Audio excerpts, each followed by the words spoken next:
Hello everyone and welcome back to my channel. If you're new here, welcome. My name is Tanya. I make videos on health and wellness, so if you're into that, be sure to subscribe so you don't miss any future videos. Today we're making chocolate peppermint truffles just in time for the holidays, and they're very simple to make, but everyone that tries them will absolutely love them. And as a little bonus, they are gluten and dairy free. First off, since we are in the holiday spirit today, I wanted to share a great gift idea for yourself, I won't judge, or someone else, and that is the Ana Luisa jewelry. To sum up Ana Luisa jewelry, you basically get high quality pieces at an affordable price.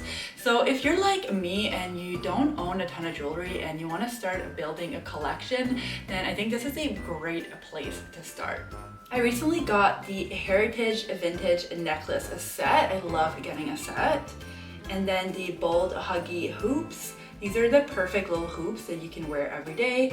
I love pairing these with the Debbie gold stud earrings.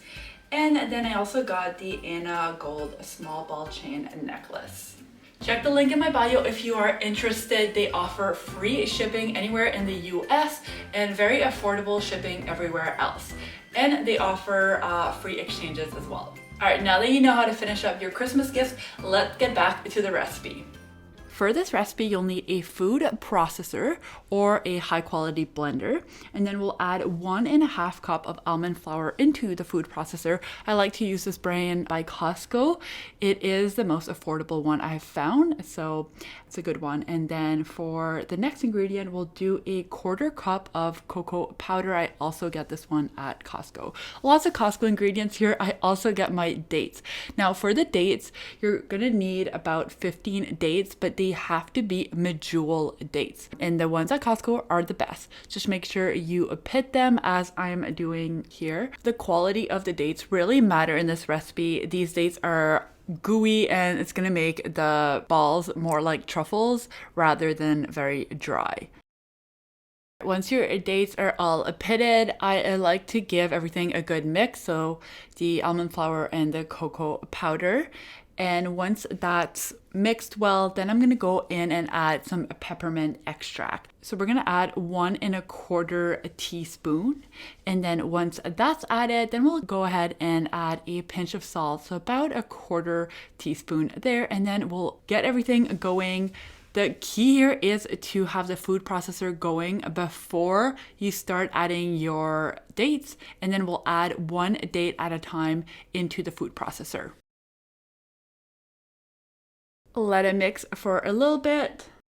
All right, so the next phase, I go kind of the extra mile here. You definitely don't have to do that, but the first thing I like to do is have some kind of gloves. I find it helps rolling the balls so much more. Fun fact, I used to have an energy ball business, and just because that's how I did them when I was preparing them for other people, of course, I don't know, this is kind of my comfort zone. So I always add the gloves, but you certainly don't have to do that. The second thing you don't have to do is you don't have to weigh every single ball. But once again, that's kind of how I've done it when it was a business. So I made every ball exactly 40 grams. That being said, if you don't have a scale or you don't want to weigh every single one, that is okay. They're about like golf ball size, and you're going to do 12 of them. And there you go. They look all good, as round as possible. Next step here, we're going to melt 1/2 cup of chocolate chips with about a teaspoon of coconut oil, and then we'll melt that together. You can use the microwave or on the stove top over a double boiler. From there, we're going to cover the balls with the chocolate. I use a skewer for this, but honestly, you could use like a fork or anything.